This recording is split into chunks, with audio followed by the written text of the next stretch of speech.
ஒரு காட்டுல ஒரு காக்கா கவலையோடையும் வருத்தத்தோடையும் வசிச்சு வந்துச்சு. இத பார்த்த ஒரு தேவதை அந்த காக்கா முன்னாடி தோன்றி, "ஏ காக்கா, உனக்கு என்னதான் கவலை? என்னதான் வருத்தம்? எப்ப பார்த்தாலும் சோகமாவே இருக்கியே! என்ன பிரச்சனை?" அப்படின்னு கேட்டுச்சு. அதுக்கு அந்த காக்கா அந்த தேவதை கிட்ட சொன்னுச்சு, "எனக்கு எப்பல்லாம் தண்ணீல போய் என் உருவத்த பார்க்குறேனோ, அப்பல்லாம் கவலையாயிடுது. நான் கருப்பா இருக்கேன். அத நெனச்சாலே எனக்கு வருத்தமா உருவம் ஒரு அட்ராக்டிவா இல்ல. யாருக்குமே என்ன புடிக்கல. அதனால நான் சோகமாவே இருக்கேன் அப்டின்னுச்சு.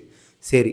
இப்போ உன் உருவம் தான் உனக்கு பிரச்சனைன்னா, உன் உருவத்த நான் மாத்தி தரேன். எந்த உருவமா மாறணும்னு நீயே சொல்லு அப்படின்னு தேவதை கேட்க, காக்கா தேவதை கிட்ட நீ இங்கேயே வெயிட் பண்ணு. நான் காடு முழுக்க போய் என்னோட ஃப்ரெண்ட்ஸ் எல்லாம் மீட் பண்ணிட்டு வந்து யார் உருவத்துக்கு மாறணும்னு கேட்குறேன் அப்படின்னு சொல்லிட்டு முதல்ல போய் ஒரு அன்னப்பறவைய பார்க்குது. அந்த அன்னப்பறவை வெள்ளையா புசு புசுன்னு அழகா இருக்கு. உடனே காக்காய்க்கு ஒரே சந்தோஷம். "நீ எவ்வளோ வெள்ளையா புசு புசுன்னு இருக்க. உன்ன மாரி மாறிட்டா நான் சந்தோஷமா இருப்பேன்" அப்படின்னு சொன்னுச்சு.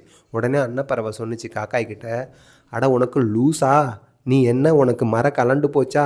என்ன பாரு, வெறும் வெள்ளை கலர்ல மட்டும் தான் இருக்கேன். கொஞ்ச நாள்ல இந்த கலரை பார்த்து போர் அடிச்சு போயிடும். அதே அந்த கிளிய பாரேன், 5 கலர் பஞ்சவர்ண கிளி. எவ்வளவு அழகா இருக்கு, அட்ராக்டிவா இருக்கு" அப்படின்னு சொல்லி அது சொன்னுச்சு. உடனே காக்காய்க்கு, ஓ கிளியாக இருந்தால் தான் சந்தோஷமாக இருக்கும் போல இருக்குன்னு கிளிக்கிட்ட போய், ஏ கிளியே, நீ பஞ்சவர்ண கிளி எவ்வளோ அழகாக இருக்க பார்க்குறதுக்கு, உன்னை பிடிக்காத ஆள் இந்த உலகத்தில் யாராவது இருப்பாங்களா அப்படின்னு சொல்லி கேட்க, அதுக்கு அந்த பஞ்சவர்ண கிளி அந்த காக்காய் கிட்ட சொன்னிச்சு, லுச்சாத்தனமாக பேசாத.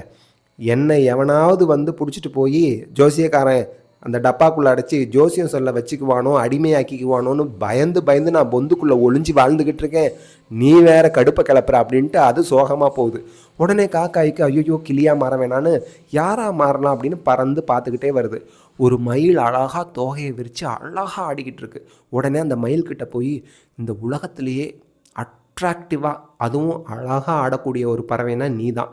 உன்னை மாதிரி மாறிட்டா எனக்கு சந்தோஷமாக இருக்கும்ல அப்படின்னு கேட்க, அதுக்கு அந்த மயில், அட போப்பா, எந்த ஜூலேருந்து என்னை பிடிச்சிட்டு போய் கூண்டில் அடைச்சி அடிமைத்தனமாக கண்காட்சியில் பொருட்காட்சியாக பயன்படுத்திடுவாங்களோன்னு, காட்சிக்கு வச்சுருவாங்களோன்னு பயந்து பயந்து நான் வாழ்ந்துக்கிட்டு இருக்கேன். நீ தான் இந்த உலகத்திலேயே சந்தோஷமான ஆளாக இருக்க முடியும். காரணம் என்னென்னா, உன்னை யாரும் அரெஸ்ட் பண்ண மாட்டாங்க, யாரும் அடைச்சி வைக்க மாட்டாங்க. நீ சுதந்திரமாக இருக்கலாம். அந்த சுதந்திரம் கிடைக்கிறது எவ்வளோ கஷ்டம் தெரியுமா அப்படின்னு சொல்ல, அப்போ தான் காக்காய்க்கு புரிஞ்சுது, இந்த உலகத்தில் யாருமே நிம்மதியாக இல்லை. எல்லாருக்கும் அவங்கவுங்க லெவலில் கவலை இருக்க தான் செய்யுது, பிரச்சனை இருக்க தான் செய்யுதுங்கிற யதார்த்தத்தை புரிஞ்சுக்கிட்டு நேராக தேவதைக்கிட்ட போணுச்சு. தேவதையே, என் உருவமே எனக்கு போதும். என் உருவத்தை நினச்சி இனிமேல் நான் கவலைப்பட மாட்டேன், வருத்தப்பட மாட்டேன், சோகமாக இருக்க மாட்டேன். நான் இனிமேல் என் வாழ்க்கையை சந்தோஷமாக வாழ்வேன் அப்படின்னு சொன்னிச்சு. ஸோ இந்த கதையிலேருந்து நம்ம புரிஞ்சுக்கிறது என்னன்னா, நம்ம எப்போவுமே இன்னொருத்தவங்களோட வெளிப்புற தோற்றம், இன்னொருத்தவங்களோட வாழ்வியல் முறையை மேலோட்டமாக பார்த்துட்டு அவங்க தான் உலகத்திலே சந்தோஷமாக இருக்காங்க, நமக்கு மட்டும்தான் வாழ்க்கையில் கஷ்டம், ஸோ அவங்க மாதிரி இருந்தால் எவ்வளோ ஜாலியாக இருக்கும், அவங்கள மாதிரி இருந்தால் எவ்வளோ சந்தோஷமாக இருக்கும், உலகத்திலே பிரச்சனை நமக்கு மட்டும்தான் இருக்குது அப்படின்னு தவறான புரிதலோடு இருக்கிறதுனால தான் வாழ்க்கையில் கவலைகள் மனசில் வருது. எல்லாருக்கும் அவங்கவுங்க லெவலில் பிரச்சனைகள் இருக்க தான் செய்யுது. அந்த பிரச்சனையை அவங்க எப்படி ஹேண்டில் பண்ணுறாங்க அப்படிங்கிறத பொறுத்து தான் யார் சந்தோஷமாக இருக்கா, யார் கவலையாக இருக்கா அப்படிங்கிற விஷயமே அடங்கியிருக்கு.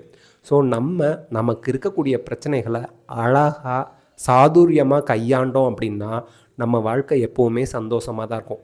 சில சமயங்களில் நமக்கு ஏற்றம் வரும், ஜாலியாக இருக்கும், இரக்கமும் வரும், கவலையாயிடுவோம். ஏற்றத்தையும் இரக்கத்தையும் ஒரே மாதிரி பார்க்கணும். ஏற்றம் வரும்போது தலைக்கணம் பிடிச்சி அலையவும் வேணாம், இரக்கம் வரும்போது நமக்கு நாமே தாழ்த்தி கொள்ளவும் வேண்டாம். எப்போவும் நம்மளால் முடியும், என்னால் முடியும் அப்படிங்கிற ஒரு பாசிட்டிவ் மைண்ட் செட்டோடு இருப்போம்.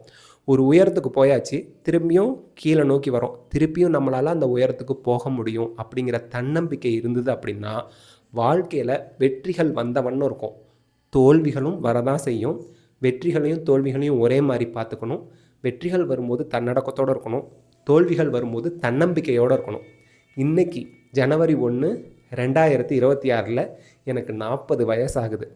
நான் இவ்வளோ நாள் கடந்து வந்ததில் தெரிஞ்சுக்கிட்ட ஒரு இம்பார்ட்டண்ட்டான பாடம் என்னென்னா, நம்ம மற்றவங்களோட நம்மளை கம்பேர் பண்ணிக்கக்கூடாது, நம்ம யாரையும் கிரிட்டிசைஸ் பண்ணக்கூடாது, நம்ம எதையும் கம்ப்ளைண்ட் பண்ணக்கூடாது. இந்த 3 விஷயத்தை ஃபாலோ பண்ணும்போது நம்ம வாழ்க்கை ஜம்முன்னு இருக்கும். அது மட்டும் இல்லாமல் வெற்றி நம்மளை தேடி வரும். ஸோ இந்த புத்தாண்டில் உங்கள் எல்லாருக்குமே உங்களோட எதிர்காலம், உங்களோட வாழ்க்கை இனிமையாகவும் சந்தோஷமானதாகவும் வெற்றிகரமானதாகவும் இருக்கணும்னு அந்த ஆண்டவன்கிட்ட பிரார்த்திச்சுக்கிறேன். எல்லாருக்குமே ஹாப்பி நியூ இயர்.